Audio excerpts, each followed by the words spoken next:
package. You can also take part in exclusive events, conferences, and networking opportunities.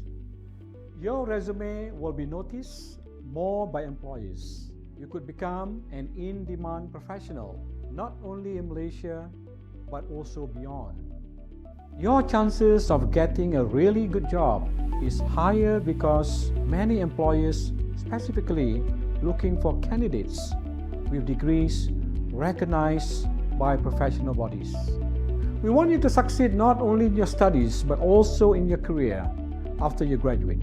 A qualification is pointless if it can't take you further in your working life. Offering programs endorsed by professional bodies is our way of helping you to outshine your competition and get ahead at work. So do what's right for your career. Enroll in one of our recognized programs. We look forward to working with you towards a better future. Have a good day and stay tuned for more exciting updates.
Kehidupan merangkumi pelbagai pilihan. Cara terbaik untuk melihat masa hadapan yang cemerlang adalah dengan mencipta aspirasi dan visi untuk menjadi lebih baik. Kita sahut setiap cabaran, jadikan ia sebagai peluang. Tukarkan halangan kepada kemungkinan. Kita mungkin tidak pasti dengan perjalanan kehidupan, tetapi kita sentiasa mencari hala tuju. Berlarilah lebih jauh. Anda pasti melihat masa depan yang lebih cerah.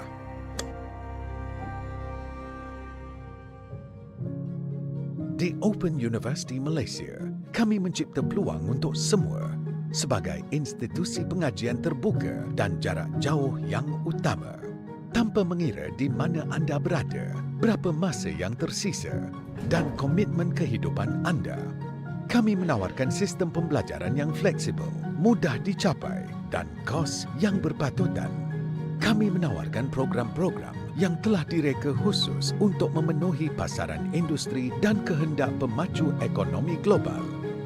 Pada era digital yang pesat berkembang, OUM menghubungkan anda dengan teknologi pembelajaran yang inovatif kerana kami mendukung era teknologi terkini. Kelebihan kami terletak pada pusat pembelajaran di seluruh negara, menjadikan pembelajaran lebih mudah dicapai untuk semua golongan. Pembelajaran harus diraih tanpa mengira bagaimana dan di mana. Melalui pusat Apple, kami mengiktiraf pembelajaran melalui pengalaman terdahulu sebagai syarat kemasukan untuk menyambung pengajian dan penganugerahan kredit. Di OUM, portal pembelajaran digital yang inovatif membolehkan anda untuk mengikuti program, tutorial dan bengkel secara atas talian serta capaian bahan pembelajaran tanpa had di perpustakaan digital. Open University Malaysia mempersiapkan anda untuk masa hadapan, memimpin anda ke landasan menuju kecemerlangan melalui pelbagai sokongan dan jaringan kerjaya, memberi aspirasi untuk tidak hanya bertumpu kepada kecemerlangan akademik, malah juga kepada pembangunan holistik individu, menjalin ikatan persahabatan yang berkekalan dan bermakna. Open University Malaysia membawa anda selangkah maju menuju impian. Pemangkin kepada transformasi demi melahirkan pemimpin.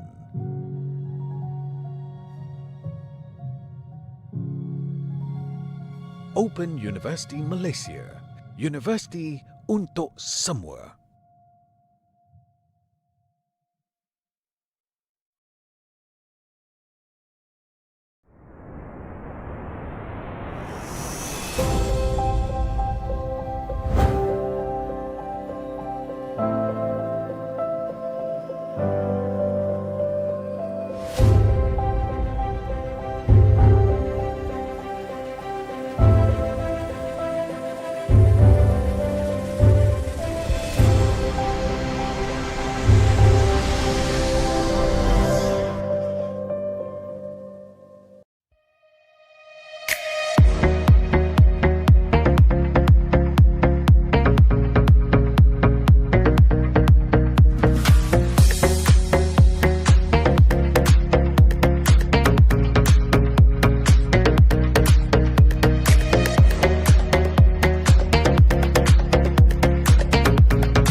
You may have heard about recognition by professional bodies.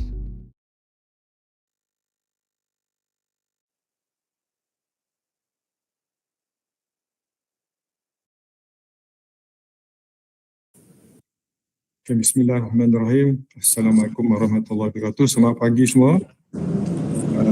Pertama kalinya saya ingin mengucapkan selamat datanglah kepada semua para peserta program webinar kita pada pagi ini.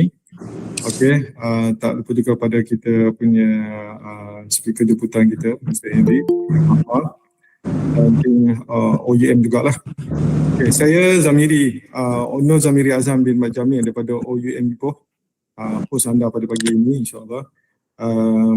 Kita pagi-pagi ini kita akan mendengar sedikit ilmu lah tentang satu topik yang hangat sekarang ni yang diperkatakanlah. Okay, so bagi pertama sekali bagi memperberkati program webinar kita pada pagi ini. Mari kita bacakan sedikit doa dan dengan umur kita Al-Fatihah. Bismillahirrahmanirrahim.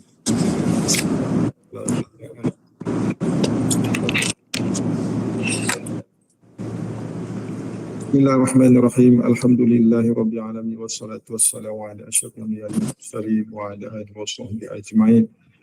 Ya Allah, ya Tuhan kami, sesungguhnya kami berhimpun pada pagi ini ya Allah pada program webinar Green Project Management in the Era of ESG bagi melahirkan rasa kesyukuran di atas kurniaan-Mu yang tidak ternilai. Jadikanlah kami hamba-Mu yang sentiasa bersyukur di atas nikmat yang melimpah ruah kepada kami. Ya Fatah ya Alim, sesungguhnya Engkau Maha mengetahui bahawa kami di sini ingin menimba ilmu-Mu yang sangat luas bagi mengembangkan potensi kami sebagai hamba-Mu yang Engkau redai. Justru berkatilah, rahmatilah program webinar kami pada pagi ini. Gunakan kepada kami ilmu, sinari hati kami dengan cahaya dan hidayah-Mu. Semoga dengannya kami mudah menerima dan menghayati segala serta mengamalkannya. Ya Dzal Jalali wal Ikram, berikanlah apa kiranya kepada kami kesihatan anggota, kecerdasan minda, ketenangan jiwa, kekuatan semangat. Semoga dengannya kami mampu mendapati cabaran, berdaya saing dan mampu mengangkat martabat diri, keluarga, organisasi, masyarakat dan negara kami. Rabbana atina fid dunya hasanah wa fil akhirati hasanah wa qina azabannar wa sallallahu alaihi wa ala alihi washabbihi ajmain walhamdulillahi rabbil alamin. Alhamdulillah, kita memohon keberkatan pada program pagi ini. So tanpa membuang masa lagi, saya ingin menjemput Puan Zuraida Abdul Hamid, pengarah Open University Malaysia OUM Ipoh, untuk memberikan kata aluan. Silakan. Terima kasih Saudara Zamiri. Okey, nama saya Zuraida binti Abdul Hamid. Pagi ni kita nak buat sedikit welcome remark lah kepada para hadirin. Assalamualaikum and very good morning to everybody. Terima kasih kerana sudi meluangkan sedikit masa untuk online webinar kita yang bertajuk Green Project Management in the Era of ESG. Okay, kami ada tetamu hormat. Kami adalah Mr. Henry Lee. Okay, untuk welcoming kepada semua jemputan hari ini, webinar ini akan berlangsung lebih kurang 1 jam. Dan opening speech akan dilakukan oleh Dekan Fakulti Teknologi and Applied Science, Dr. Raziana Cik Aziz. Tanpa membuang masa, saya ingin memberikan floor ni kepada Dr. Raziana. Okay, Assalamualaikum and good morning to all participants and also our highly respected Board Director Project Management Institute, Mr. Henry Lee, yang berusaha Puan Zuraida and the team members from Ipoh OUM Learning Center, the faculty members of OUM and ladies and gentlemen. Welcome to today's webinar on Green Project Management in the Era of ESG. Actually, I'm delighted to have you, you all join us online, which we have promised this webinar will be an insightful and inspiring session. Okay, so today's webinar is incredibly timely as we navigate the ever-evolving landscape of environmental, social and governance, which is ESG criteria in project management. So we are honored to have with us the two distinguished professionals, our in-house moderator, which is Dr. Mariatul Liza. She is the Program Director for Master of Project Management in the Faculty of Technology and Applied Sciences. She will steer us through this session seamlessly, I hope. And then our esteemed speaker is Mr. Henry Lee, who is a Board of Director, Project Management Institute, Malaysia chapter. So he is a renowned advocate for sustainable project management practices. Okay, and his extensive experience and deep understanding of green project management make him the perfect speaker to lead today's conversation on integrating ESG principles into our project management processes. Okay, so I hope all the participants in this webinar will have a fruitful and engaging webinar. And again, thank you for joining us, and let us make the most of this opportunity to learn and grow together. Okay, under ESG principles in project management. So thank you very much. Over to you, to the today's MC.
Okey, kita dah dengar sikit pemontas tadi. Okey, so saya serahkan program pada pagi ini kepada Dr. Mariatul Liza untuk meneruskannya.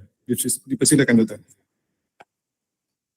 Okay, Bismillahirrahmanirrahim. Assalamualaikum and good morning everyone. Thank you for joining us today for this highly anticipated webinar on green project management in the era of ESG. My name is Mariatul Liza and I will be your moderator for today's event. First, I would like to extend a warm welcome to our esteemed guests, Yang Berbahagia Dr. Raziana, Dean of the Faculty Technology and Applied Sciences OUM, and Yang Berusaha Puan Zuraida, Director of OUM, and Surveyor Dr. Salamia, Secretary of MAPMA. I would also like to extend a warm welcome to all our participants, including many professionals, academicians, and students who have joined us for these insightful sessions. Congratulations. Without further ado, please join me in welcoming Mr. Henry Lee as our guest speaker today. Mr. Henry Lee is not only a certified green project manager, but also a certified project manager and also a mechanical engineer by his professions. He also a board of the directors of Project Management Institute Malaysia chapter and has extensive experience in sustainable project management across various industries. Known for his practical and dynamic approach, Mr. Henry Lee has helped organizations achieve both financial returns and long-term environmental and social value. Without further ado, please join me in welcoming Mr. Henry Lee. Mr. Henry Lee, the floor is yours. Yeah, hello, good morning, everyone. Thank you so much for the opportunity for OUM University. Thank you, everyone, for your time to come here for today.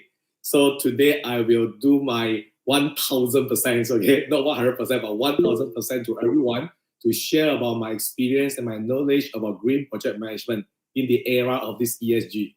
All right, I will start to do this PPT presentation.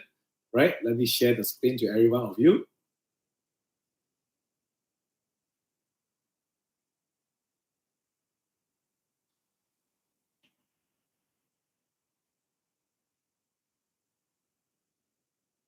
Okay, can you guys see the screen? That will be good. Nice. All right. So for today, right, basically we are going through for this green project management, and this green project management is actually a very we can call it is a not say critical, but it's very practical and useful for us to drive in this era of ESG. That's very important because recently I just came back from this Southeast Asia and Myanmar, Indonesia, and also from this China, Beijing, and Shanghai. So all this when I was engaged in one of the project, so I realized that the way they do this green project, sustainable project is kind of like much more advanced than Malaysia, or some they are still on par, or some they are behind us. But however, today I'm going to summarize whatever that is important, okay, for all of you, so that you can have a complete picture about this sustainability and about you yourself. All right. So let me have a look for this one. So this is about me. Just now we have some information from the introduction from Liza already. So basically for me, myself, across all different industry, oil and gas, real estate, manufacturing, construction, entrepreneur. So for me, I have various kind of this skill set in terms of project management and sustainability, also the agility. So this one is actually when we combine to it, is a sustainable green project management that we are in this era. So right now for me, also about director in this PMI Malaysia chapter, and also I got several awards about this education on sustainability, investing, project management, because at the end of the day, project, we want to make profit, right? But right now, what we want to do is through this sustainable project management, the green project management, we want to make profit with purpose. All right. So this is some of the training that I've been gone through, conducted for this Brunei as well, for their Prime Minister office and last year. This is more about to their Department of Energy, because they are doing a lot of this renewable energy project. That's why sustainability and this green project management strategy is something that they are looking for. And I went there and we conducted for them. And then in this JKR, Kuala Lumpur, Malaysia as well. So we do share about the project management skill set to them. And then we also have this, last year I went to this Atlanta. So this is the PMI Global Summit in US, the HQ is in US. So I have the opportunity and the privilege to meet all these expertise around the world. So through this presentation, I'm summarize everything and I share to you guys. This is the University of Nottingham, the one that I conduct the guest lecture. So next month I've got another round of lecture as well in Nottingham University. And then also one physical guest lecture in Summer University as well. But today is very special. It's the online. And right now we have about 115 people that join this online. So far, I think this is the maximum, the biggest class in online for me. Okay, physical I got, but this is the first time online. Thank you so much for OUM, your passionate, okay, and your enthusiasm in this green project management. And then this is a junior achievement, because right now around this our group here, right, there's a lot of this young teenager, they are looking for project management, and also they want to incorporate this sustainability inside. So that's why we also give some sharing and some this teaching to these young kids, young children, teenager. And this one is the real estate agency group, because real estate is one of the biggest industry, including in Malaysia as well, biggest industry in Malaysia. So a lot of this supply chain is under real estate. That's why right now here, we also give them the leadership and also green project management as well. This one is make sure they have a sustainable supply chain. And then we do have this Myanmar. Okay, we went to Myanmar this early of the year, went to Myanmar to do some project training. But the thing is right now, because there's an armed conflict inside the country, that's why the sustainability is kind of like stagnant at the moment. So regarding, there's one report last year, just dropped out from this, our United Nations, the report. So every country got their own performance, but we can see a significant drop by Myanmar. So the lesson learned from this Myanmar case is that we need a very stable and harmony society, the environment, so that we can, besides fighting for the economy recovery, we can also plan for the future through this green project management to achieve the sustainability. At Malaysia, we are doing it. So we are considered in an improving stage right now.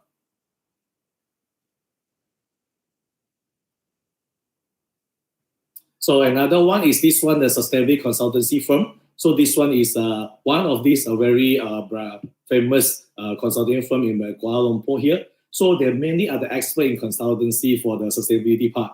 However, they still need some sort of this particular training and this consultation about the stakeholder management, because they themselves, they are very good in all kind of this ESG compliance. They are very good. They provide this corporate consultation to all different corporate. But the thing is, they engage me is because of the stakeholder management. Because let's put it in a simple way, this project called SDG 2030, Sustainable Development Goal 2030, actually is a universal project, right? Everyone will agree, right? Well, we all are the stakeholder of it. So this 2030 and this biggest project in the world, right? We never participated before. This is the first time we got this SDG 2030. So a lot of us, including the consultant, including the client, so we all never been to it. So we do not know what is going to happen in 2030. Will we succeed or not? We do not know. It's unlike something like we build a real estate, we build a condominium, we build an oil and gas platform. It's unlike that one already got the previous successful result, successful model. We just follow. Either we deviate a bit, we change a bit, we improve a bit. But now talking about this SDG is something that we never achieved before. Success or not, we do not know. That's why here it is very important when you come to green project management here, right? The ESG compliance is important to handle, to manage your stakeholders, including you and me, because we need to have the faith, okay, the faith, and we responsible, we commit, we own this sustainability, this vision. We need to own it. So here to the sustainable consulting firm, mainly I help them to enhance about the stakeholder management. Okay, so very good. Due to today, I only got 1 hour. Usually this, I can say this, the green project management, I spent 2 days to conduct the training. But right now, I summarize all those main points. I won't elaborate very details, but if you need that, at the end of the day, you can have this QR code for my LinkedIn and also for my WhatsApp. You can anytime just text me or you put in the chat box. I can spend some time to answer your questions. So for today, very simple. We are going, the learning objective for today is to ensure everyone, end of today, you are able to define the concept of sustainability. You are able to recognize the Sustainable Development Goals, SDG, total 17 goals. And then you can understand the environmental, social, and governance, the ESG frameworks. Also, explain the importance of sustainable project management, and then identify the key characteristics of sustainable leadership. So, case study for the green project management. I saw this where I have Mr. Henry Lee, your WhatsApp number. Don't worry, at the very last slide, okay, I will share it to you. Don't worry about that. Okay, thanks for asking that. So basically today, this green project management will cover all these 6 sectors for you, especially a case study. That one is a very, very interesting case study and it's very comprehensive. I will share it to you later this. Okay, so now when we start this green project management in the era of ESG, the very first thing is about this big word, sustainability. Sustainability. I believe every one of you here, you have heard this sustainability quite sometimes in your organization, in your company, in your friend circle, to your colleague conversation with your family, even maybe from your children, from your kids, from this government sector, GLC company, our government. You go through the social media, newspaper, you will heard about this sustainability. Actually, what is the relationship between this sustainability and you? Okay, this is the question for me to you. Okay, you can ponder about it, think about it. What is this big word sustainability to you? Because you can see that the U here is at the very bottom right corner. The U is very small. When we are individual, okay, we categorize as an individual person, we feel that we are very small when it comes to this sustainability. So, what is the relationship between sustainability to you? Okay, I give you 10 seconds. Okay, you have a thought. Okay, no need to answer. Okay, you have a thought. What is this word for you?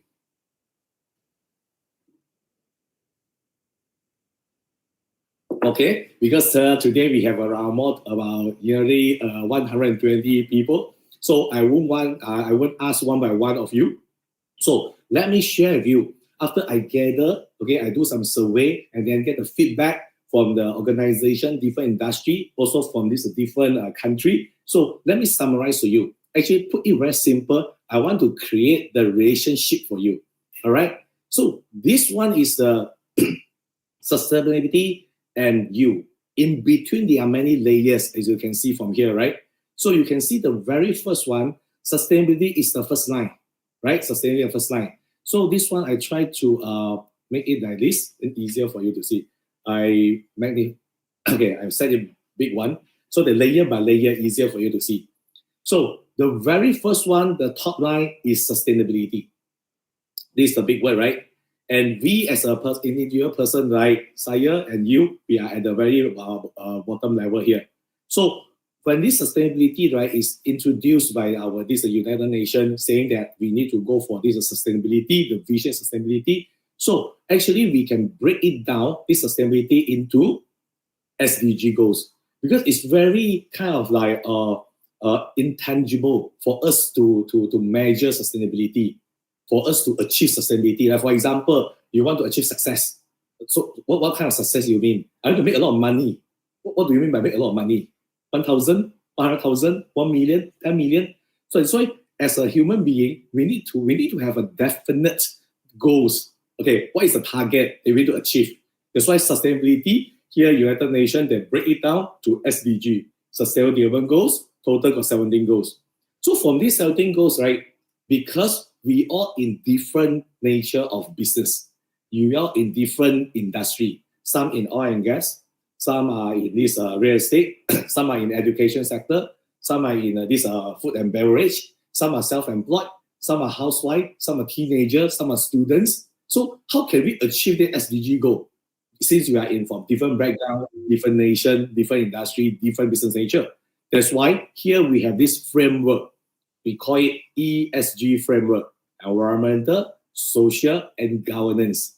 So environmental, social, and governance is the ESG framework. That's where other people will assess your company, see whether your company is doing ESG or not, either doing environment part, social part, or governance part.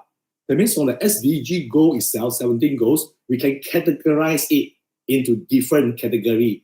That means 3 categories, 3 pillars: environmental, social, and governance.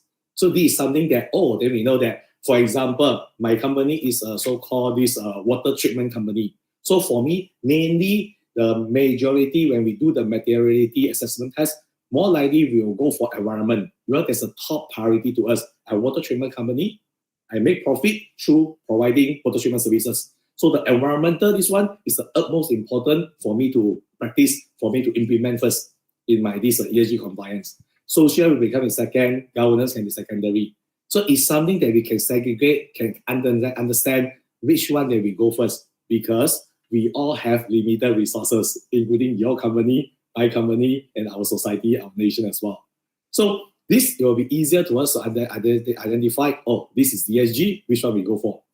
So after we know that, okay, my company, we shall go for this ESG in this category, we understand that, then every company, every organization, every one of us, we will manage project. Okay, definitely we will deal with project. We cannot run away. Your company, even though you are in this open university, even till today, this webinar is also a project. It's just that the project is big project, small project, the skill may be different, the resources may be different, the outcome objective may be different, but we still handle project. So that's why in order for us to achieve this sustainability, right, sustainability itself, right, is actually a big project. SDG is a universal call to action.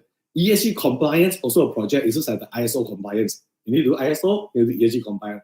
It's all about, from the project perspective, everything here is a project. That's why you yourself, in this journey to the sustainability, you will bypass here, you will go through here, this ESG, SDG, the journey, the milestone, the checkpoint. So we are handling the project, sustainable project along the way. So this project managed by who? The key point here is this kind of sustainable project managed by you, right? Managed by every one of us. So you are starting to see the relationship between the sustainability review. Once you are handling this sustainable project, the next thing is you shall have a sustainable leadership. Sustainable leadership. That is very, very important, because you know why? With the sustainable leadership, right, you yourself are only capable to run a sustainable project. Because this conventional project management and sustainable, this green project management, a bit different. Because project management is the same, maybe based on the profit basis, but sustainable is something that we need to place the heart, okay, this sustainability in the heart of the project management. That's why you as a sustainable leader, you shall have equipped with key characteristic of sustainable leadership. So this key characteristic of the leadership come from where? Come from who? It's come from you, okay? For example, for me, come from me, and then for my heart, I have this characteristic. I cultivate, I build this characteristic. So at the end of the day, so long me, myself, I have the characteristic of this sustainability, I have the characteristic of it, I can become a sustainable leader. When I am a sustainable leader, whatever project that I manage, my come form will form this sustainability. I want to make sure my project is sustainable. in all three ESG pillars, ESG compliance, and then make sure my project, whatever objective that we deliver, align to the SDG goal. When everyone, every organization, every country in the world, we align to the SDG goal, at the end of the day, the whole world, our planet, can achieve a state of very stable, safe, we call it sustainability state. So this is the relationship between the sustainability and you. So if let's say today, you want to take one very important value from today's webinar, this slide is the most important. That's why first or foremost, I tell you everything first.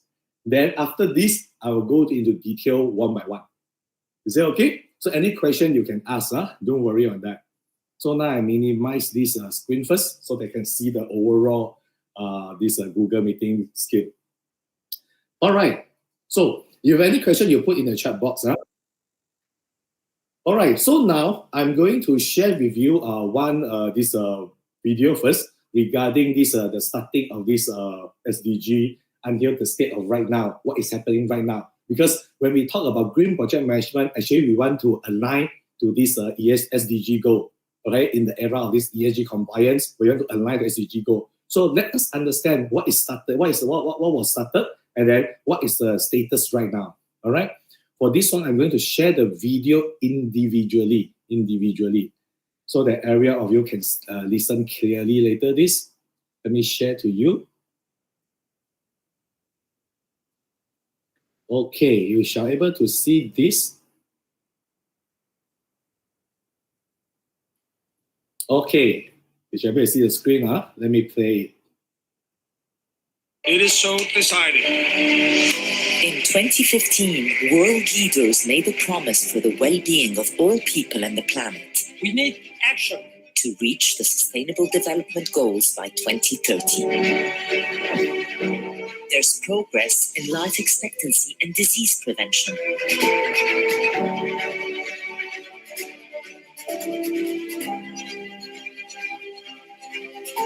There's greater gender parity in management positions.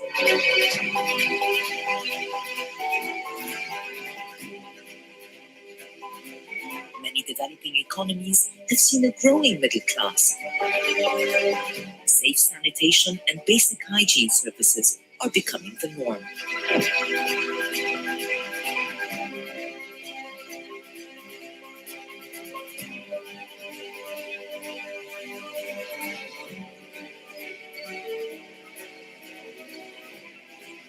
More than 95% of the global population have access to mobile broadband networks. The future of energy is cleaner.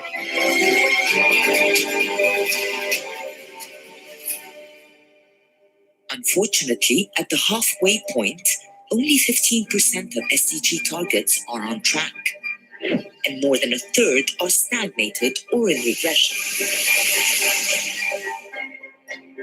More than 780 million people face chronic hunger. More than 100 million families are fleeing war, conflict, and human rights violations. Social protection, education, and healthcare are still out of reach for too many. Human rights are under assault. With the planet warming at 1.1 degrees Celsius, extreme weather is wreaking devastation around the world. Biodiversity is being lost at an alarming rate. These global threats must be overcome with smarter solutions, renewed ambition and determination, and recognition of what has not succeeded in the past. We must commit investments from billions to trillions in increasing social protection and decent jobs, transforming education, digitalization, energy transition, food system transition, and environmental protection. To get there, we need global solidarity for the planet, for people, for generations to come. No excuses, no delays. Promises made must be promises kept.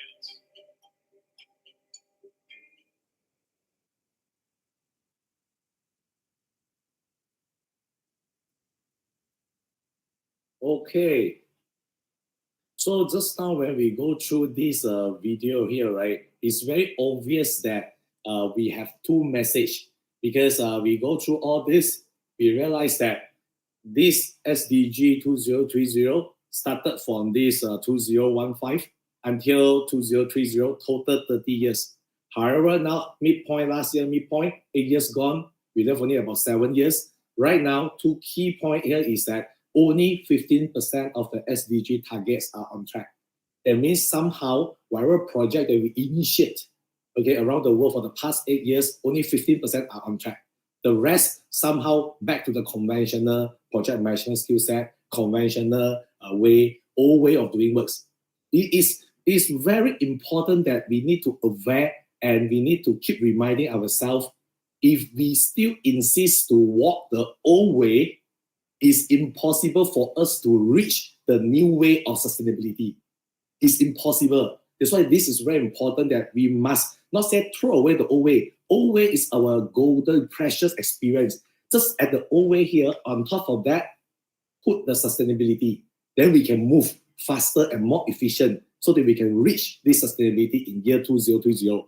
Or else our project will delay again.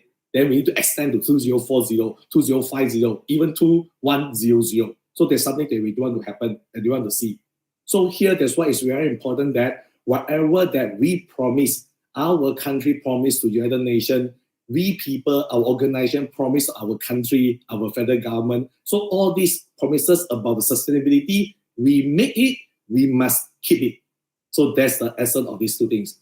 So when we have this, we have this overall understanding about where are we right now. Actually, we can see that we need to expedite our project definitely with this green strategy. It's a must right now. Let me show you how. This. So before we go to the practical, so it's very important that we need to know what is sustainability. So for this part, in a simple way, sustainability is the foundation for today's leading global framework. Okay, that means we call it SDG. So this is actually, the definition of this is very important. We need to make this right. Okay, make sure everyone will align to this sustainability definition. Is meeting the needs of the present without compromising the ability of our future generation to meet their own needs. That means right now, we are actually, this generation are actually borrowing the resources from our next generation in order to meet our needs. So in a simple way saying that we are borrowing the earth from them.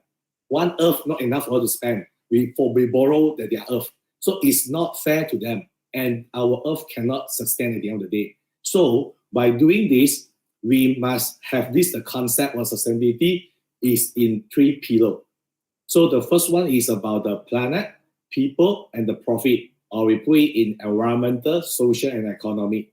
So sometimes you may feel a bit confused. Environmental, social, economy, some people say about this. And some other people talking about planet, people, profit. So here I make it equivalent. It's kind of like equivalent, similar. So environmental is planet, social is people, economic is profit. That's why here we call it triple bottom line, 3 Ps. So whatever that we come to this project management, we want to make it sustainable, make it green. The strategy is every decision that we make, the design, whatever in the project phases, 5 phases, we shall apply triple bottom line, these 3 pillars into it. So by doing it, this triple bottom line is actually can help us to create a balance sheet where we have the profit, planet, and people. So that the company, you can be managed in a way, not only you make profit, but you can also improve people's life and the well-being of the planet. So by us doing this 3P, okay, I quick go to the so-called scenario that you may see, is that do you need to do more works or do less work? More work or less work? Definitely more works you need to do. Because you know why? Last time in the conventional project management, we mainly focus on the profit.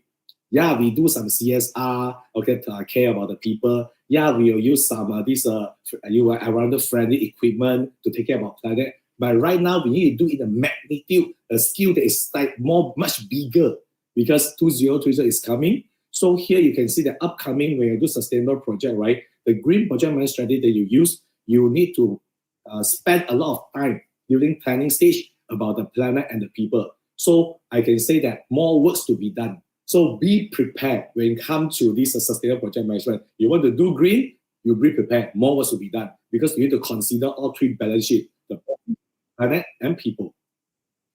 So here's some simple, quick, brief introduction about this profit bottom line. Is actually businesses can create a positive change in the world without hampering the financial performance. That means not only consider about the profit, see, even though we care about our profit, at the end of the day, we can still make a positive change. How? It means we need to concern about these people and also our this planet. So when we concerning our people here, right, that means we shall shift our this focus not only based on the shareholder here. Last time in the conventional project management, usually we will focus on the boss, on the funder, on our client only. Whoever is a paymaster, there's a via one winner, then we follow them. But right now, no. We need to consider other stakeholders as well, consider all employee, community, our society, so that we can create value for overall. Where at the end of the day, we want triple bottom line, so the 3P, so that we can really achieve a long-term profitability, not only short-term money, but the long-term, including people and also our planet. So for planet, definitely the utmost is to reduce the carbon footprint.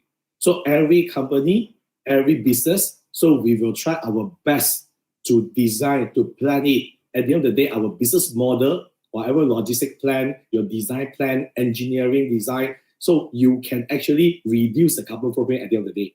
So there are a lot of ways. Later this we will see how are we going to do that. Through the case study at the end of the session, you will see that as well. So this is about sustainability, the triple bottom line. So when we have this sustainability, the triple bottom line, we know that people and the planet and the profit is something that we care about, this three things balance sheet. Then we come into this SDG. So this SDG, as I mentioned earlier in the session, is actually known as the global goals. That means it's a universal call to action. Universal call to action. So for this one is to ensure that by year 2030, everyone, all people in the world here, we can enjoy peace and prosperity.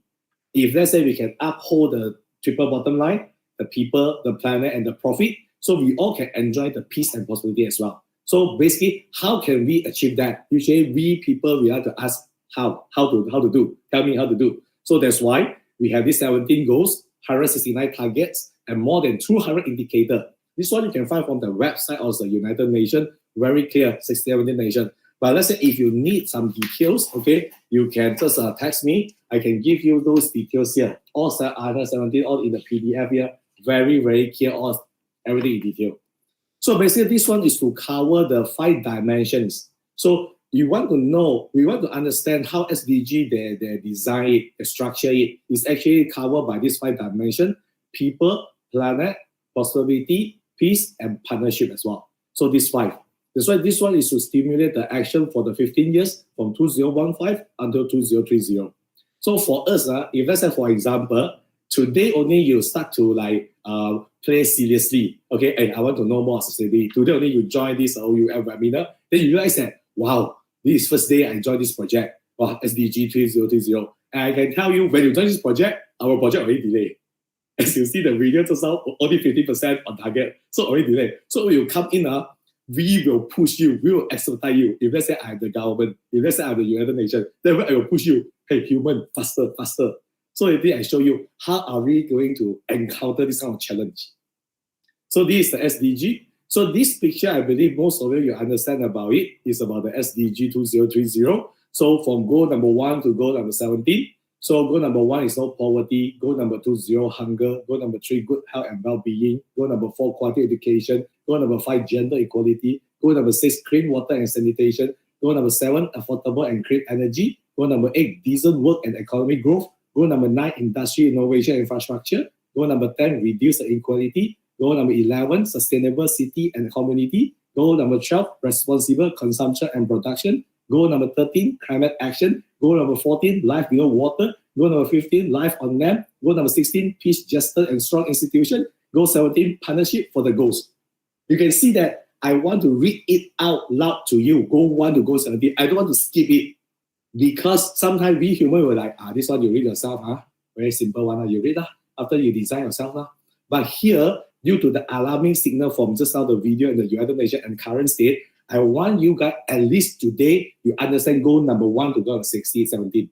Then you can go back, relate to your company, to your organization, or to your community. See which goal that you can contribute to. Well, right now, you and sustainability, you know how to do. So long you do some project and you do it in a sustainable, in a green way, and then you can help to achieve for this goal number 1 to number 17. So with this, then we come to this ESG. So now we can segregate it, categorize it. Okay, your business nature, you're from different community. So which one is your strength?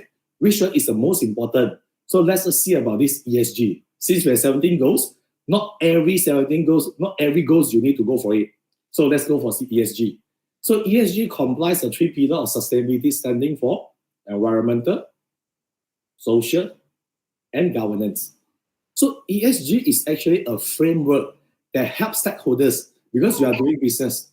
When you do business, you have many stakeholders, many people. You have your higher management, you have your customer, you have an internal team, you have your colleague, you have a logistic team, you have a supplier, you have a contractor, the community, the government, this government sector, all these private sector, different people, they are looking at you. They want to assess you, whether your company got do this assembly or not. Are you aligning with some SDG goal or not?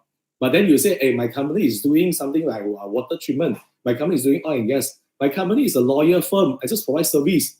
How can I do for us? I'm providing accounting service, for example, accounting firm. So here, ESG is a framework that helps the stakeholder to understand how an organization manage a risk and opportunity around sustainability issue. So here, this ESG is actually the environmental, in the more detail, is the preservation of our natural world. So what kind of impact a company, you ask this question to yourself, what kind of impact your company can create on the environment? What kind of company the impact your company can create on the environment? If let's say your company can create the impact to the environment on this climate change, for example, air pollution, deforestation, carbon reduction, usually this kind of company related to oil and gas, water treatment company, those we can call it resources related company. Then definitely, for example, oil and gas company, sure this industry contribute a lot, positive or negative. Definitely negative more than positive, right? Okay, so, but however, we still need to rely on oil and gas company. Because right now, for example, like Petronas, they are also doing this transformation, but not say immediate, because this is a huge group. As I understand from them, we have a talk. So basically, they set up another company called Gentali. Okay, so Gentali, they do all renewable. So you can see a lot of this electrical car charging station. Since I stay nearby this Kepong area here, Batuki Kepong area here, you go to this new township nearby our this Kepong here, you can find there's a lot of this new chargeable station. So individual portable one. So that one is mainly for this electrical car. So this is something that an organization, even though you are in an industry that contribute a lot of negative impact to whatever I say in the environmental point of view, you can still contra it, net it by setting up another new business or by venturing into another new business that is green. So it's something that at the end we want a net zero carbon. So this is for environment. So another one is about this social. So social refer to the consideration of human and our interdependency. So for this one, the question you can ask about you yourself, your company, is that, is your company going to improve the social impact of community relations, customer success, gender and diversity inclusion, mental health? For example, you're in healthcare line, then definitely this is something that you can place a priority. In terms of ESG compliance, you can focus on the social part more. So in your ESG compliance, at the end of the day, you have a few where we are related to the individual, this SDG goal. So you can set a priority, which one to go first. Because you still need to take care of the profit balance. You remember the triple bottom line? Not say now all your resources to focus on the social focus on the people and the planet. You still need to take care about your profit. That's why you just set a priority for that. So at the end of the day, your governance, you define a process for running a business organization. How does the company board and management drive the positive change? So this one strongly rely on the, so I say, you need to have a sustainable leadership, hiring and onboarding best practices, venture partner compensation, executive compensation guidelines. So all these are the governance part. So after all, right now, we understand, okay, this is ESG. So how can we map it into the SDG goal? So let me show you here. So this is something that we can map into it. Okay, so at my left-hand side here, I got the SDG goal number 1 to goal number 17. So right now here, what can we do from the ESG compliance side? So actually we can map it. For example, ESG here, we got the environment. Okay, we have one big circle here, green circle here. And then we have the social here. And then we have the governance here. So we put the 17 goals into related circle. For example, environment here, we have quite a lot of these goals related to environment. Like goal number 7, affordable and clean energy. Goal number 13, climate action. Goal number 14, we have the life below water. Goal number 15, life on land. And then goal number 6, number 9, number 11. Number 11, sustainable city and community, also related to environment. You build your house on the top of the land. And then number 17 definitely is everyone we share. It's a partnership for the goals. We need to partnering with everyone. For example, today, we all about 134 people right now. So we're partnering to each other. Come here to attend the webinar. And then when you're attending the webinar, we understand our green project management. We are aligned to which goal? Goal number 4, quality education. So that's how we are doing it. Actually, every day, whatever they are doing in your work, okay, in your daily life, you are contributing, aligning to this SDG. It's just that we didn't record it down. We didn't write it down. We didn't ground ourselves saying that, yes, we are doing that. So at the end of the day, when people ask you, are you aligning to SDG? Are you doing it? I'm not sure. Maybe. If let's say for individual, understand. But for organization, for company, at the end of the day, you cannot take out a report saying that you are doing a sustainability report in terms of SDG, ESG compliance, green project management. Then your customer, your stakeholder, they cannot assess you whether you are on the right track or not. So right now, Bursa Malaysia, they're already kind of like compulsory for all the listed company, okay, in the stock exchange Malaysia, you must submit sustainable report. So right now, through I think early last year, so when I attend this, there's a talk, I give a talk to this Bursa there during their office. So basically, understanding from them, right, from this KPMG they're sharing is that actually in Bursa Malaysia here, only some of the listed company, when they submit this sustainable report, right, more than 200 pages, okay? Others are maybe few pages only. So you can see that right now in Malaysia, this listed company is something that some company that is very conglomerate, very important, including GLC company. So Malaysian government already committed to this United Nations, saying that we will commit net zero by 20, how much? Half of that, 2050 net again. So when we come back here, our government come back here, ask push for listed company and the GLC company, banking industry, bank the government, all this, they must implement something so that they can build a sustainable supply chain down. So from listed company, all the way down to large company, all the way down to SME company, all the way down to enterprise, all these got individual people, you and me, we work inside here or we do the business with them, then this is a sustainable supply chain. But right now, Malaysia here, we're mapping all these, while whoever they do that is only the top 1 and top 2 layer, listed and large company. The rest, especially 80% of SME company in Malaysia here, still lack of resources, awareness, and they didn't do much on that. Then at the end of the day, Malaysia, we cannot build a sustainable supply chain in terms of this. When there's no sustainable supply chain, we cannot do green project management. The strategies cannot practice because we lack of the supply chain. So this is very important after you map it. Then from here, at the end of the day, we can make the profit of our business with purpose. Not only make profit, but we make profit with purpose. Sustainable business and the impact investment as well. So when we have this, right, at the end of the day, then now we can come into this sustainable project, as we mentioned. Just now we already go through this sustainability, SDG, ESG. So we have an overall understanding about the important and the interrelationship each other. So right now, definitely we handle project. So when we do project, right, no matter you are ESG transition, you want to achieve whatever goals in SDG, your company want to do a blueprint of sustainability, you are managing that project, renewable energy, wind turbine, whatever green project. So when you manage a project, so how are we going to manage it? So the sustainable project under the definition of green project management, is in order for a project to be sustainable, the focus must be placed on the value creation, the value that we create. So we also can relate to the value they want to create is actually the triple bottom line from the sustainability. So it's a profit, yes, we want to create. We also want to create a value for our people, for our planet. So these are the value creation.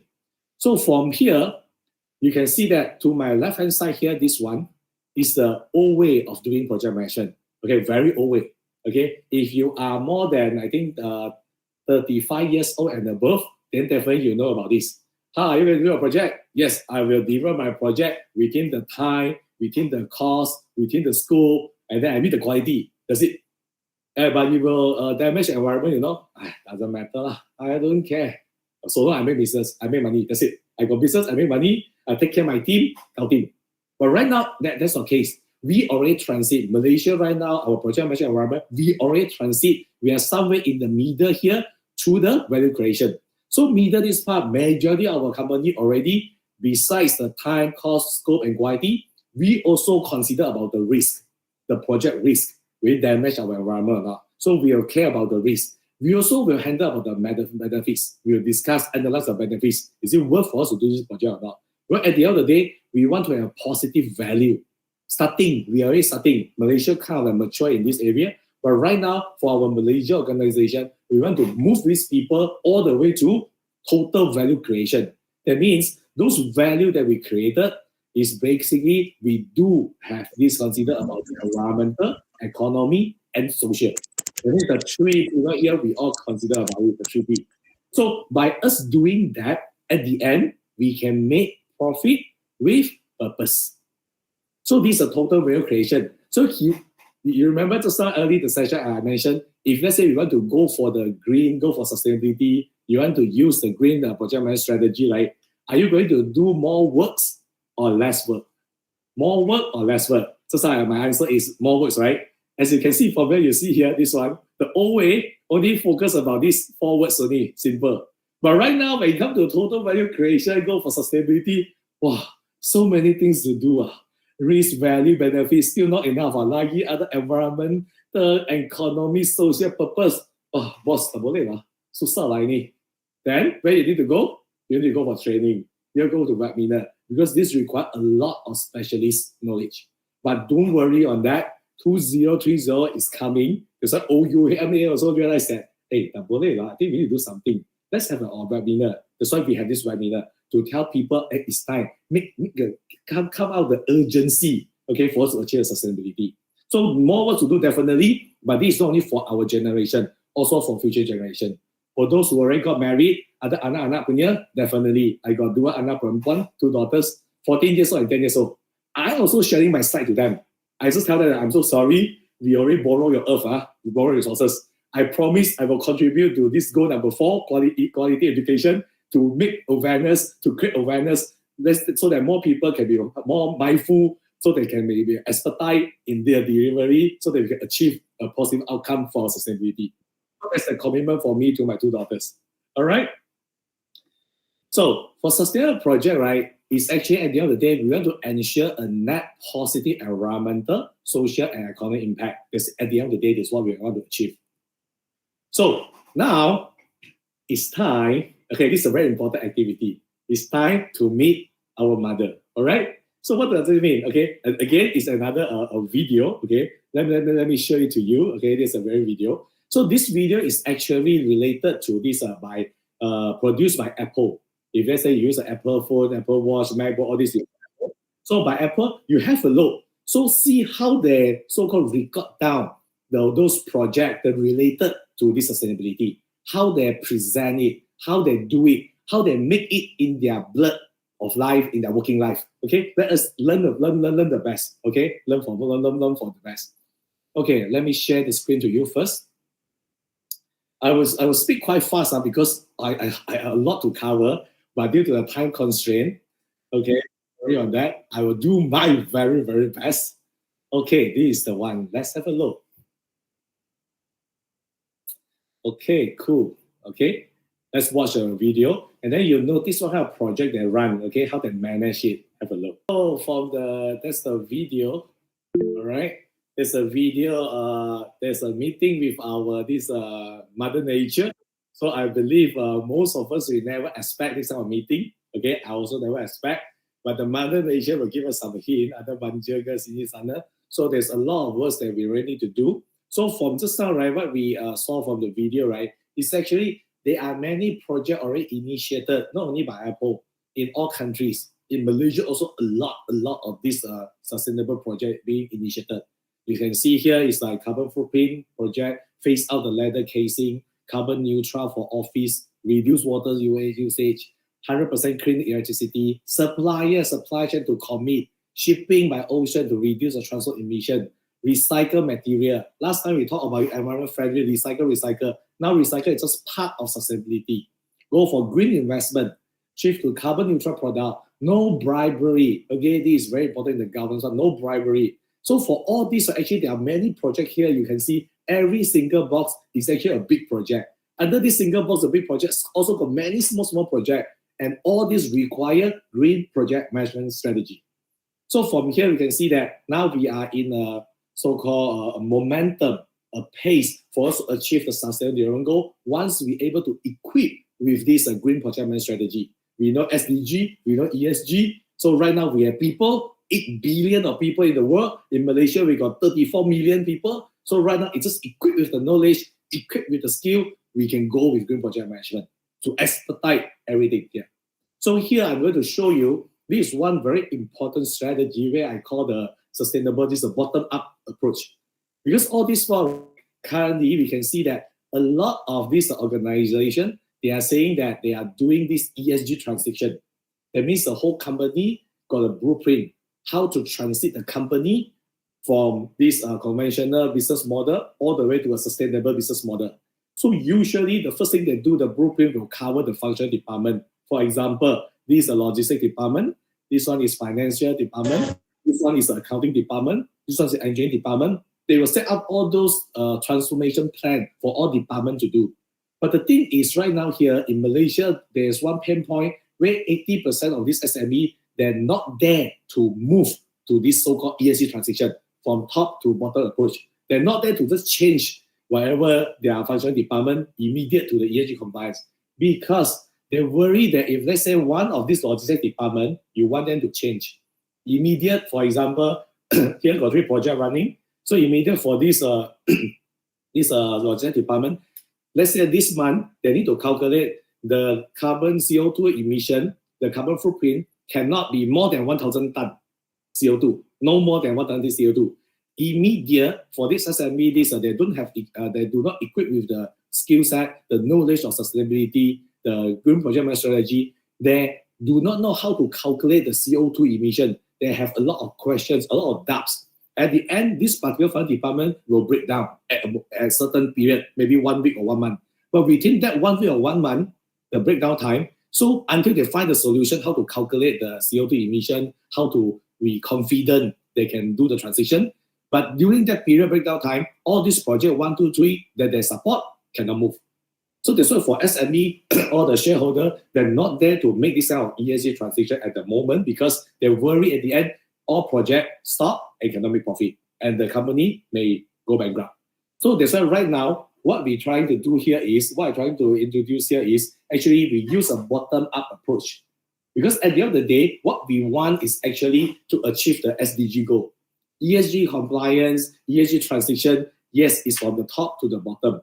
But right now, if let's say every company here, we do project, big or small. Let's say we take one project here as a test point. Even though here everything's still conventional, we not yet do the ESG transition, but we can take one project as a test point. We try first. So for this particular project, right, we go green. That means, particular for this project, we announce that the profit of this project will be transparent. For example, 10% of the profit will be allocated for this, we can say is a bonus for the whole team. Instead of like the conventional way, usually we didn't express out. We will see at the end of the year, whatever profit, shall we give bonus or not, we decide at the end of the year. But right now, project basis, transparent. If you work hard for it, you get the bonus. And for this project also, via this equality, we make it. Perempuan also can become the project manager. Whatever races, you can become the project manager. We use this particular project to test. And this particular project need to calculate the logistic CO2 emission, the footprint we need to calculate. So this project cannot exceed 1,000 tons per month. So only this project, the immediate function department, this logistic department, only a certain percentage of the resources need to calculate for project 1 saja. Okay, kalau calculate wrong, tak apa. Project 2 and project 3 still can carry on. Still always, the company still can make money, still can make profit. But this project 1, if let's say everything, all function department, logistic, engineering, finance, and this HR department, they contribute some resources and they're able to make the project 1 memang sustainable, can go green project management strategy. Then this project 1 turn green. At the end, we can copy paste the project 1 to project 2 and then to project 3, and then we make all project become sustainable. When all projects sustainable, that means the function department here, for example, logistics, they already master the calculation, master the methodology to do the logistic planning to reduce the CO2 emission within the allowable limit. Then this function department all can ESG transition. So the whole company can go green, sustainable. So this is something that we call it using this bottom-up approach by sustainable project. So this is something that right now SME, a lot of I conduct a training, I ask them to take satu project, kecil-kecil punya 10,000, 5,000, you start first. When okay, start green, then you copy paste. So this is what works in the Southeast Asia and some big country as well. Because like for example, for China, so big. So all big organizations on top, they will they have money, resources, they come up with the blueprint. But SME, you tak ada money, tak ada blueprint, don't worry, start for a project. Go for training, start a project, start first. So that's what we are doing right now, using bottom-up approach. So this is some of the example.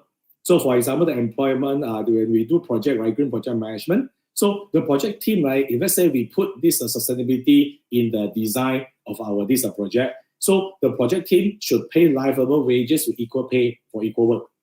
And then the engaged staff using appropriate employment. Also, we give this employment condition, including the provision, healthcare, everything we taking care of them. Why? Because we shall align to goal number 8, support the SDG goal number 8, target 5, by 2030, achieve full and productive employment and decent work for all women and men, including for young people and persons with disability. So all these are essentially aligned to goal number 8. So when we do green project management, employment and staffing, we align to goal number 8. Actually, we have a lot of advantage, a lot of benefits, because we take care of our team member in a proper way. So we can enhance the employment standard, more productive, engage and moderate the workforce, and we can decrease our recruiting and retention costs. That means the retention, okay, we can retain our people. So this is something very important. So there are a lot more that we can do later. I will show you in the case study. So this is all about when we come to this bottom-up approach, sustainability goal, we can still align to the sustainability goal. So when come here, we know that sustainability project, right, is actually, even though your company right now didn't do anything about sustainability, you can just take one of your project and start with this green project strategy. Immediate you can practice. Especially later I show you a case study. If let's say now you are involving with a project with Europe, with US, with China, with Southeast Asia, with Japan, with Singapore, even though with our this Sunway Group, Petronas Group, those different company, immediate their project management are already sustainable methodology, green project management strategy. You involve with worker, you are the contract to them, you will learn a lot. And then from there you get influence and then you can improve from them. Then you can bring back the value, go back to your company and make your company green as well. So when it comes to this part, sustainable leadership is very important, as I mentioned, because sustainable leadership, right, we drive the solution, okay? Because this project leader, you as a project leader, you have the important role to place an advocate, advisor, and you are the architect of a better world. Because when you design your project, you plan, you execute, you monitor, somewhat in a sustainable way. You are the architect to make our world better. So what are the key characteristics that you need? There are two very important. The first one is intentional. So for this part, right, it supports sustainability as an integral, durable aspect of project success. That means when you do this sustainable project, right, you must have the intention to apply, to adopt green project management strategy. The intention must be very clear. Cannot one shortcut. Hey, hanya consider about the triple bottom line. Consider profit saja lah, profit bottom line. Itu people and planet later. Cannot. Must be intentional. And then you shall be inclusive leader. That means you understand what motivates the stakeholders. Use a collaborative approach. that build an environment of trust, value individuals, and most important, open to new idea. Because now we are talking about, we don't want to walk the old way. We want to go a new direction. We have to go to a new destination called sustainability. So we must adopt, we must walk a new way. When from old way, you change to a new way, a lot of innovation. For example, electricity cars without the law. Then we have all these like AI, artificial intelligence, all coming out. So we must open to new idea if let's say you are the project leader. You cannot stick to the old way and then expect the result in new destination. No. So we must open to new idea. So inclusive leader is the utmost important right now. Okay, so finally, we come to this case study. This case study is actually a suburban railroad from this Melbourne, Australia. And me, myself, very attracted by this. Okay, so for this one, right, suburban railroad, SRL, they call it, is actually in this Australia, right? This is one of the biggest project in their history. So they want to change the way the people live and move around Melbourne and Victoria. So it's about 90 km long, everything. So this is the CBD of Melbourne. Well, last time I graduated in this Monash University, Clayton, Melbourne here. So I quite understand the geographic over here. So last time, everything, you want to go everywhere, you must go into the CBD, the city center. Like you go to KLCC lah.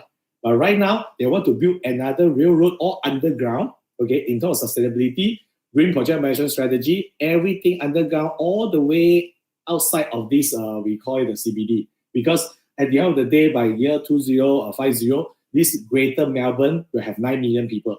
KL now, KL city center here, we have 2 million people. Right now, they're also similar, slightly bigger than us. But now they expect 9 million people will come. That's why they want to make it a greater Melbourne. So this SRL line coming up. Malaysia, we do have this MRT3 and HSR, high speed rail coming out from Singapore to Kuala Lumpur. So from here, right, how they do this sustainable approach. So this one is actually, they really go into this environmental and sustainability every single phase of the project, from the initiating, planning, executing, monitoring. Right now, this project is ongoing. They are starting to drill the tunnel, all this, the borehole, the tunnel. So the whole project expected to be commissioned, to be, we can start to use this train by year 2035, another 10 years time, 2035. So right now you can see, but right now, this all information, you can get it very transparent, okay, very transparent from their website, very clear. So fast fact is a train and station power 100% renewable energy, recycle first policy, and then 15 km upgraded walkway and cycling path, 600,000 fuel car, minimize the water usage, 3450 undercover back stack, and then fuel, 2 km fuel passenger kilometer, 5-star green star rating, 4,000 plus tree planted. So they make it very clear. Why? Because right now when we do sustainability, we want to achieve SDG goal, we must have our target, set the goal to your company. We must mention here 4,000 plus tree I want to plant. At the end of the day, when we deliver the project, the green project, whether we really other KPI, 4,000 plus, other MAPMA 4,000 plus, other, yes, then your project on track. Or else some other step need go. At the end, you see the video at the first successful video that we see, they didn't, only 15% of the project on track. The rest didn't, because didn't measure that how to on track. We understand that. So from here, there's a sustainable objective and target. They make it very step by step, very clear, very structured. So which one, for example, for this construction-based this kind of project, right? You want to go green, sustainable, energy and carbon is a must. That's why first they list it down. For example, it's goal number 7, number 9, 11, 12, and 13. The climate action, all these are related to energy and carbon. They list it down. What kind of objective and target they want to go for? Okay, in line with Victoria climate change strategy. So they want to support this innovative. And the project team would target, what kind of target? They want to reduce the greenhouse emission. By how? They write it down here.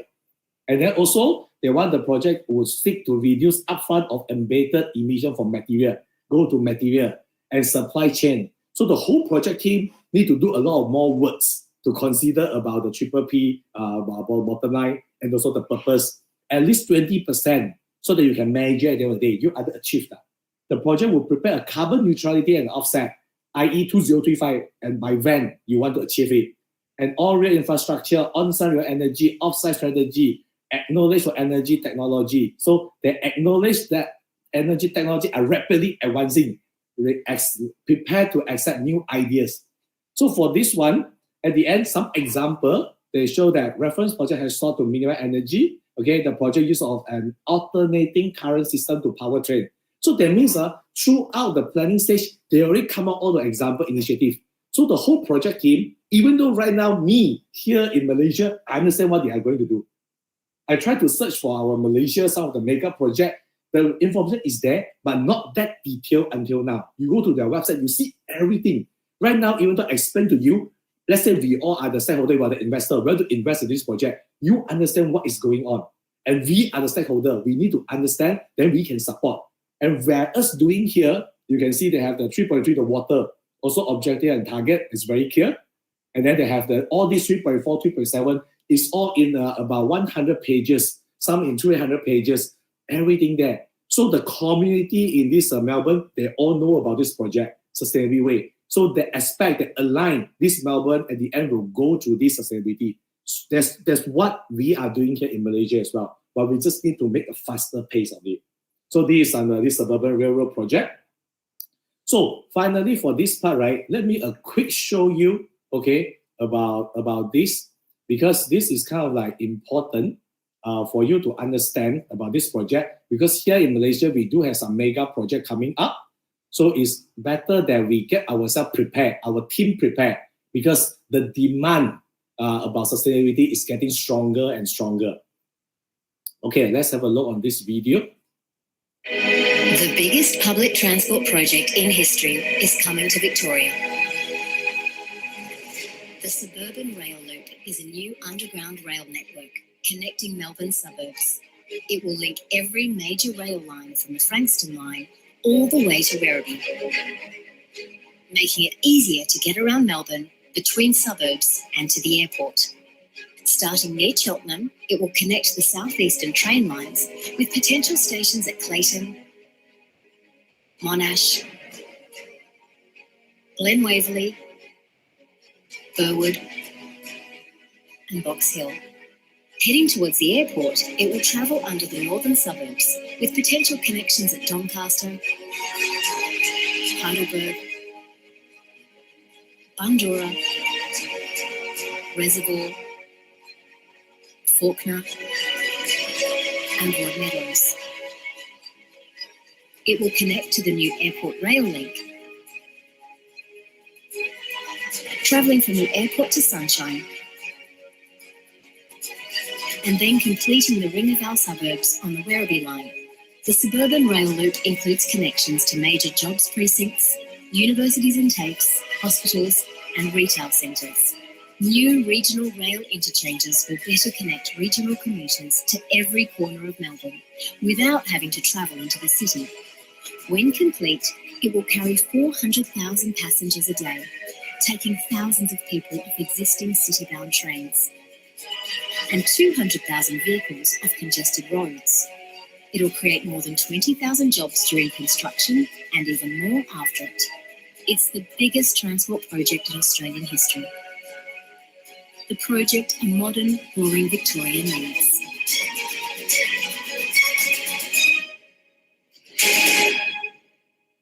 Yeah, so this is one of a very good case study that we can go for. So in my last 3 minutes here, what am I going to share with you is about this the summary for this part. So for this one, right, is actually there's a lot more that we can do. So let me share with you for this one.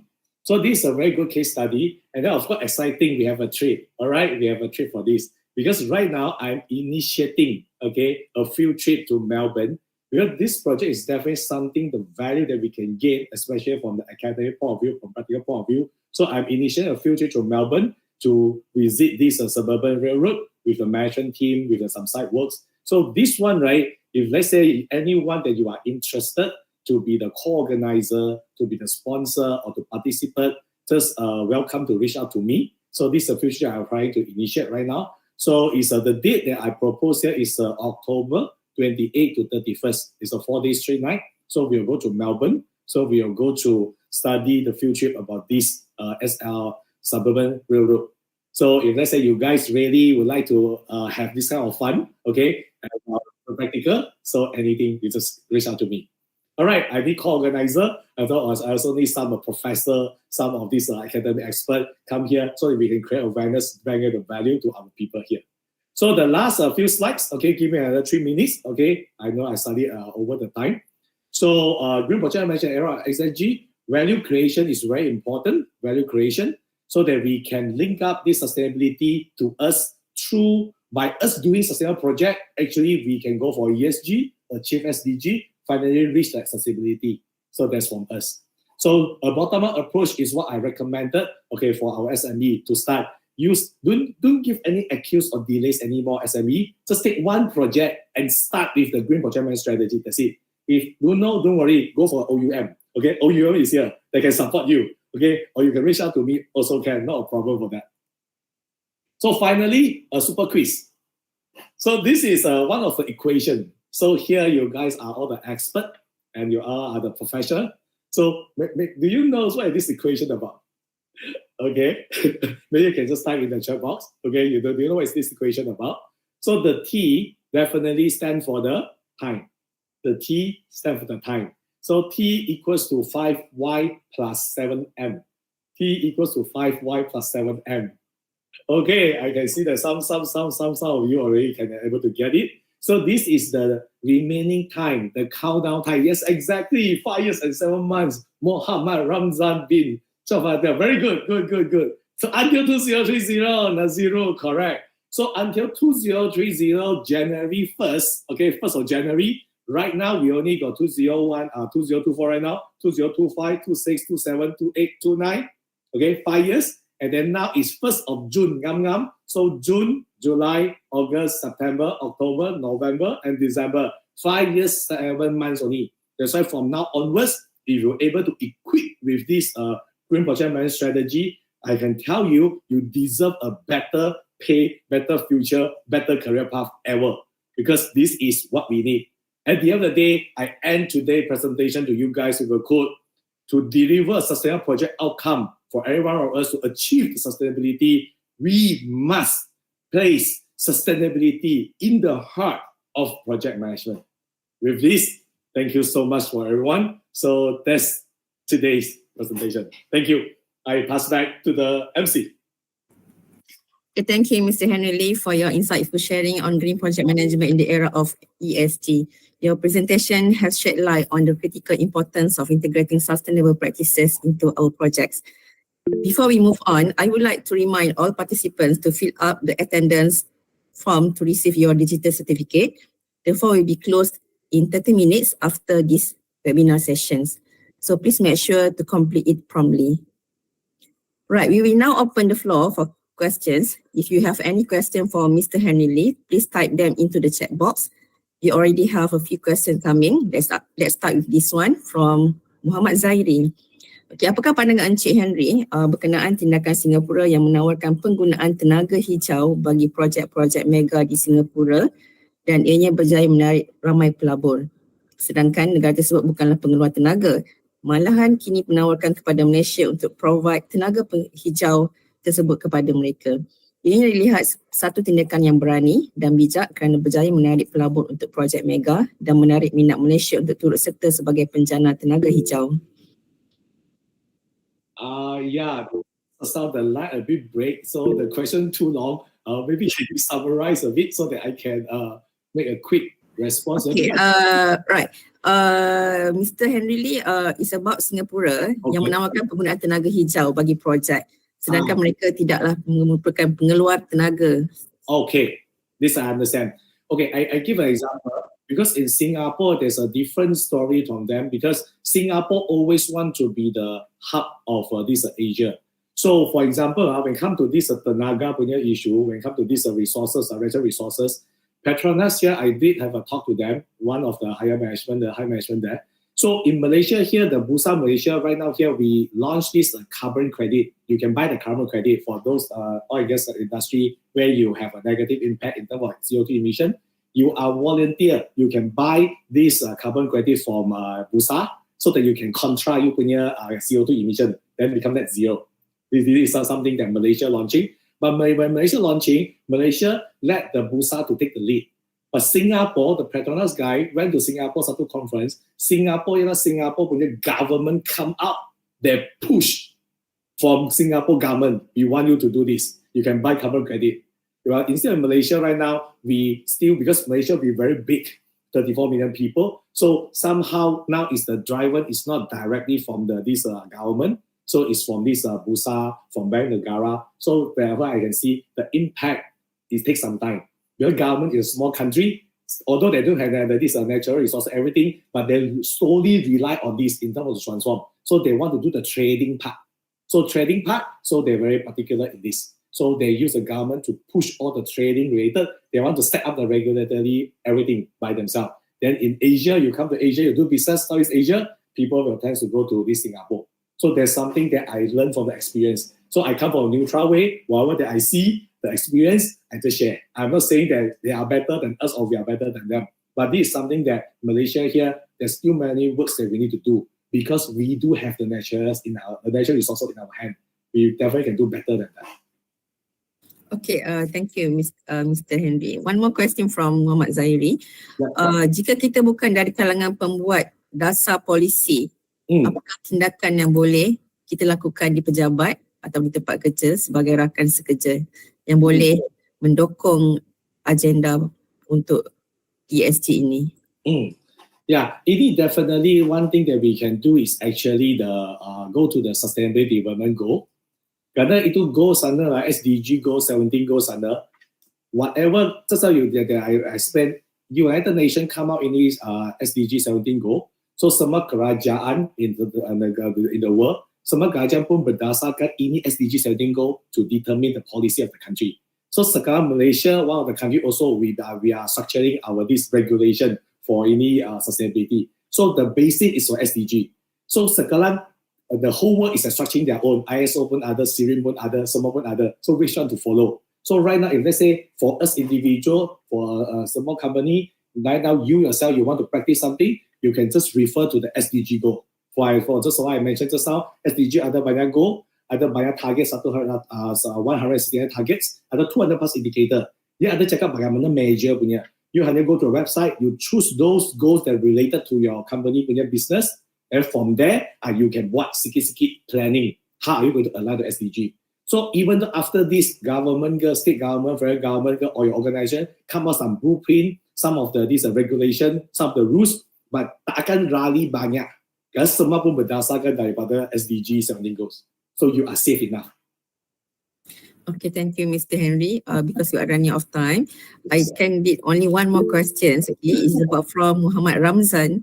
Okay, dengan semua masalah yang dunia sedang hadapi seperti peperangan, wabak penyakit, krisis ekonomi, ketidakstabilan politik dan sebagainya, adakah 5 tahun dan 7 bulan satu sasaran yang logik? From project point of view, right now okay, just imagine you are the project leader. Sekarang you tell me 5 years and 7 months boleh capai punya, we can do it. It's just that right now today, now we have 122 people. We all must unite immediately after this session. We go to plan, we go to work. We expedite ini sustainability project immediately. Tetapi Malaysia got 34 million people. After this session, only 122. Tak sampai 1% yang pergi kerja. Lain banyak orang masih tak apa. Ini 122 people. OUM bagus. OUM pergi kerja. Kami tunggu dulu. So the thing is right now for me this 5 years, 7 months, yes, very, very challenging. I can foresee it will extend. It will extend 2040, 2050. But until we pay the price, we memang tengok ada banyak banjir, petir kira sini, peperangan sana, then only we worry. But sekarang belum sampai Malaysia, kami pun tak apalah, ini lain punya country. But right now, we just need to shift. So what can we do? We shift to be a sustainable leadership. We own this problem. Kerana what I do is I look at my 2 daughters. Satu hari, we all will graduate from the world. Kami akan graduate punya. After graduate, mereka lead the world. So I want to leave a better world to them. So from this, the faith with me, I will do. Even though right now, kalau satu orang, 2 days ago saya conduct satu training, hanya 3 orang mari saja. 2 days training about this, 3 orang saja. Tapi saya pun terus cakap saja. Just do whatever that I can. We go for it. Yeah, we go for it. Okay, thank Thank you, you. Mr. Henry. Excellent points, thank you. If unfortunately we are running out of time for questions, if your question was not answered, we encourage you to reach out to Mr. Henry Lee directly after the webinar. Okay, for all participants, hopefully by being here, you are taking a step towards integrating sustainable practices into your projects, ensuring they meet their goals while promoting environmental sustainability, social responsibility, and strong governance. Once again, thank you, Mr. Henry Lee, for your enlightening and valuable representations. Right. Okay, we will move on to our next speaker.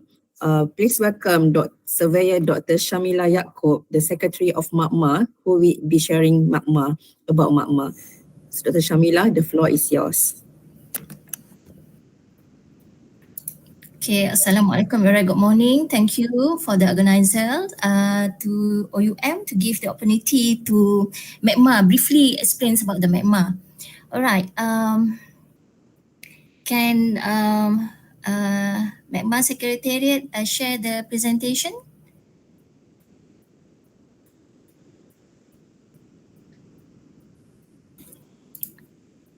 Actually, I have a lot of questions I want to ask Mr. Henry, but time is very crucial. So I think I will keep in touch with you later. I put my phone number in the chat already. Yeah, I saw that. I'm prepared to give any sharing. Don't worry, just to share. All right. Now your time. Okay, this is a very short explanations about MAPMA. It's about 5 to 10 minutes only. The introductions about the MAPMA. Who is a MAPMA? Siapa MAPMA and MAPMA buat apa lah, okay. Alright. Alright. Slide ini.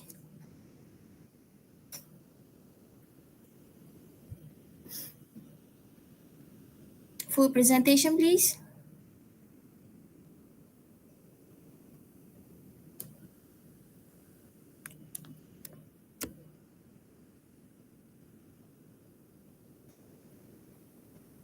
Alright, who we are, okay, who MAPMA is, and for your information, so MAPMA is initiated by Public Works Department JKR Malaysia, and since 2008,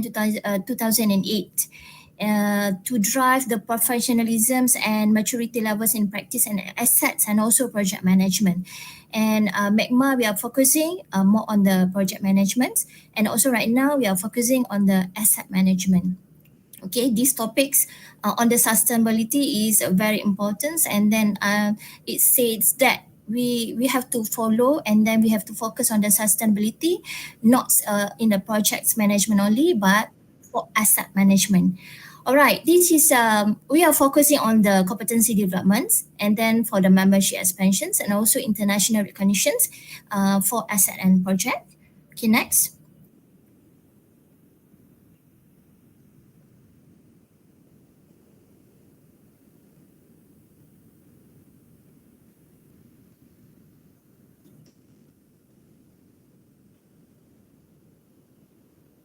Next, Annie.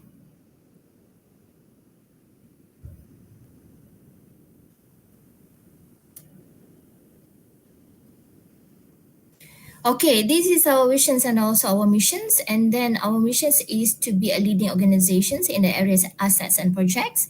And our mission is to drive a professionalism in assets and also projects through competencies, development, certification programs to attain sustainability of the assets as overall.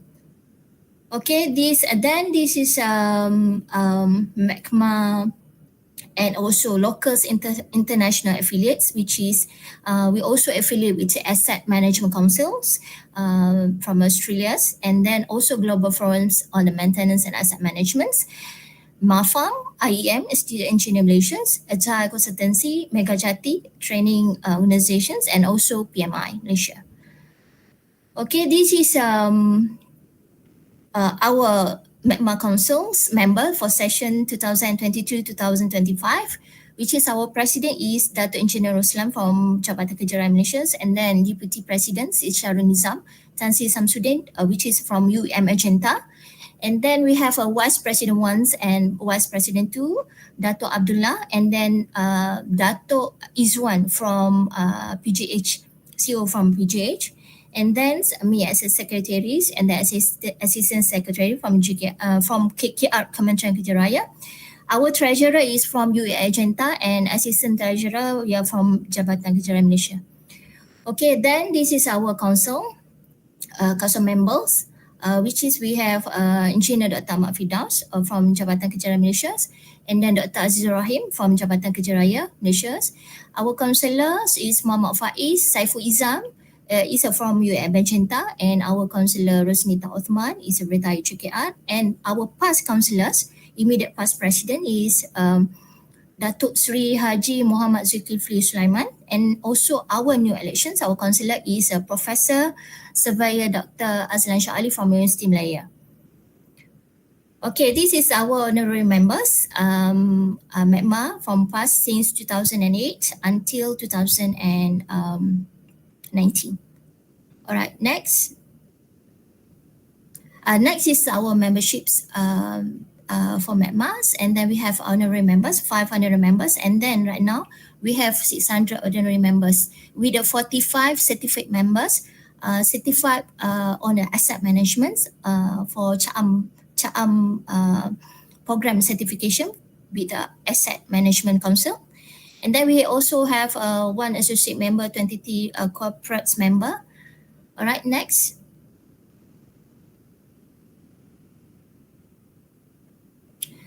Okay, this is our core activities by MAPMA, and we conduct for the training, CPD talks, and also conference with the short courses and also technical visits. All right, with the certifications, we have 2 certification conducted by MAPMA, which is on the project management and also asset management. And for the futures, and the was, okay, we want to do consultations in the project management competency developments and also in building condition assessment, especially for in asset management. Okay, next. Okay, this is a few series web talk by MAPMA. Okay, we have a talk series with adopting fundamental agile. Okay, and then also for the water management, project management, asset management, and then the constructions and also all those things. All right, and then okay, this is but also we collaborate with the OUM, okay, Green Project Management, and then we also the programs agile workplace to improve the project deliveries and also using AI make a project management easier. Okay, for this year. All right, next. This is training and programs for agile programs that conduct with the Jabatan Kerja Raya Malaysia, collaboration with Agile Consultancy. Okay, next. This is khusus penyeliaan dan pengurusan tapak projek. This is collaborations with MAPMA and also Jabatan Kerja Raya Malaysia by zone. Zone Selangor, Melaka and also Perak. Alright, this is Certification Association Associates in Asset Management, Cha'am, which is a collaboration with Asset Management Council of Australia. And then we have a certified member, 135, since year 2019-2023. And ongoing is we have 8 candidates who sit for the certificate, Cha'am certification. Alright. Okay, this is a JKR Project Management Certification Program, registered project managers, and then for certified until 2023 we have more than 100 candidates, and then certified project manager, and then for workplace assessor we have 14 MAPMA certified members. All right, next. Okay, this is a conference that conducted by MAPMA, which is Asset and Project Management Conference, APMC. We do it yearly. All right, and then next. This is a MAPMA Awards, APMC 2023, MAPMA Awards, award certification, which is for Best Project Management Teams and also Best Asset Management Team. Right, next.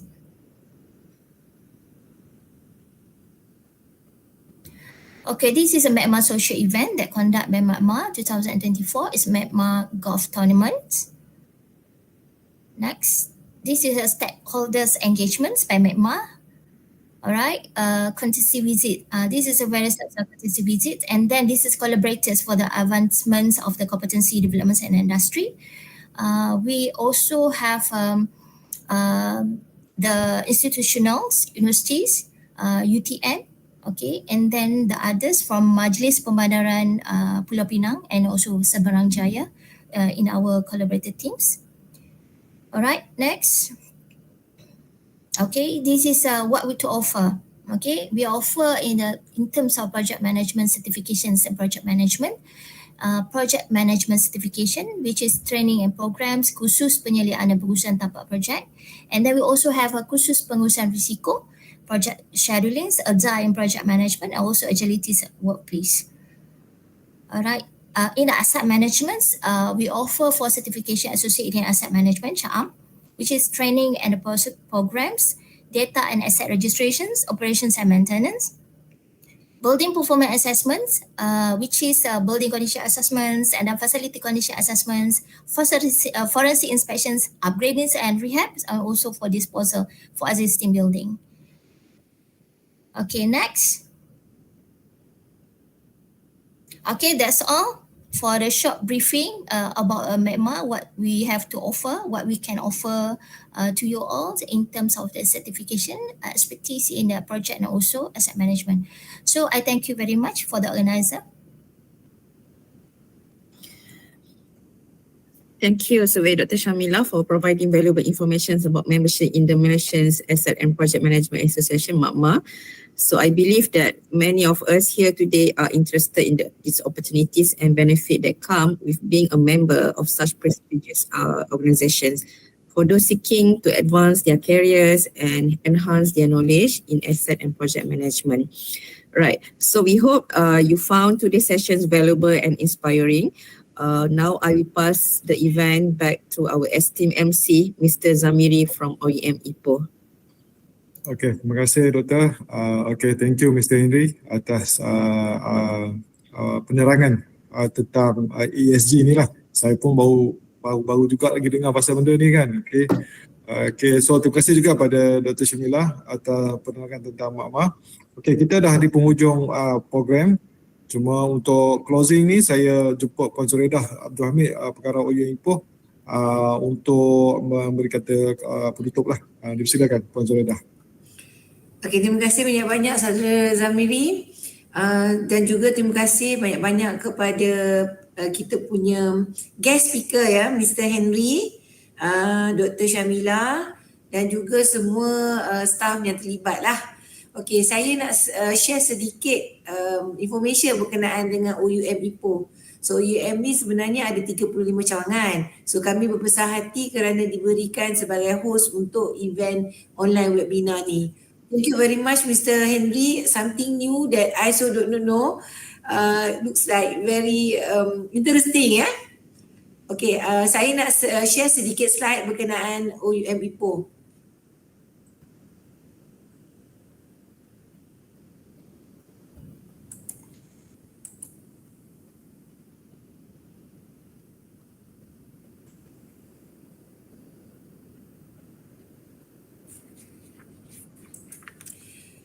Okay, currently we are in the midst of intake May 2024, and with that we are giving 5% tuition fee for all new learners yang akan mendaftar untuk May 2024. So intake kami sebenarnya ada 3, January, May dan September, and our Open UC Malaysia only providing part-time and 100% online study for all of our learners. So if you still want to register for May intake, you are welcome because our intake will be ended in this coming 8th of June. So next intake will be in September 2024, which will going to open somewhere in middle of June 2024. Okay, this is my Open Institution Ipoh, which situated number 71 Jalan Limbosing, Ipoh. So I guess those from Ipoh maybe will know where is Open Institution Ipoh. So at Ipoh, we have currently about 1,880 students. So we are consider provide services to all our online learner via online, or they can just walk into our OUM Ipoh. So we have few of our staff here, about 8 of staff, to entertain all our existing students. So this is our main campus in Kelana Jaya, where Dr. Razana, Dr. Fats, Dr. Mal is there lah. Okay, so this is our main campus in Kelana Jaya. So with that, I'm end my slide, my promotion for May 2024. We are still opening for May 2024 intake for new students. So if you think that you want to enroll for May 2024, you are welcome to join to any of our LC in Malaysia. We have 35 learning center in Malaysia. So with that, we conclude our webinar, and I will pass back to our MC Encik Zamiri. Okey, terima kasih Puan Zuraida. Okey, begitulah berakhirnya kita punya webinar pada pagi ini. Sebelum kita mengakhiri, mungkin kita boleh semualah buka kamera, kita tangkap gambar last. Okey, alright. Kita tangkap gambar. Okey, kalau boleh minta semua partisipan yang ada buka kamera lah, nampak cantik sikit. Oh, ada dalam kereta pun ada ni. Okey, alright. Okey, sekejap . Okay, alright. Okay. So, okay, Syah. Mohon on kamera kamera semua on ya. Okay. Ya.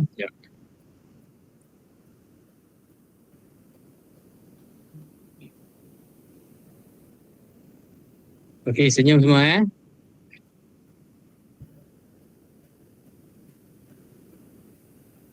Okay, one more.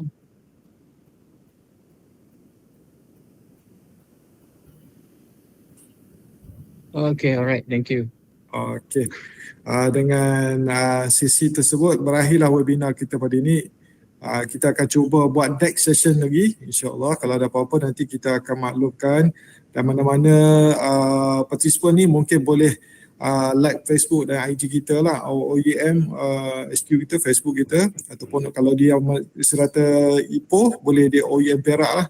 Okey, so sebarang pertanyaan mungkin boleh tanya chatbot kita akan buka sampai pukul 12 ni lah, sampai pukul 12 untuk sebarang pertanyaan.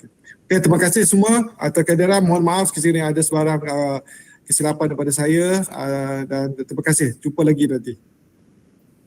Thank you sir, and a special thanks for Mr. Henry. Thank you. Thank you.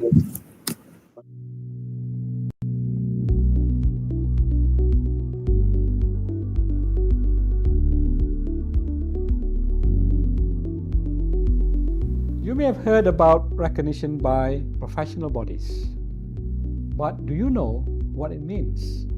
A professional body represents a specific profession or industry. It sets standards, provides guidance and support to its members, and promotes the interests of the profession as a whole. If a professional body recognizes our programs, it means that our students are gaining real-world knowledge. It also assures employers that our graduates are capable, competent, and professional individuals. So we are happy to share that besides having all our programs accredited by the MQA, quite a number also have professional recognition. The professional bodies that have given us this recognition are known for their high standards and commitment to excellence. You might ask, what is it for me? So let's count the ways. You will receive education that meets industry standards, giving you a competitive edge. You can also take part in exclusive events, conferences, and networking opportunities. Your resume will be noticed more by employers. You could become an in-demand professional, not only in Malaysia, but also beyond. Your chances of getting a really good job is higher because many employers specifically looking for candidates with degrees recognized by professional bodies. We want you to succeed not only in your studies but also in your career after you graduate. A qualification is pointless if it can't take you further in your working life. Offering programs endorsed by professional bodies is our way of helping you to outshine your competition and get ahead at work. So do what's right for your career. Enroll in one of our recognized programs. We look forward to working with you towards a better future. Have a good day and stay tuned for more exciting updates.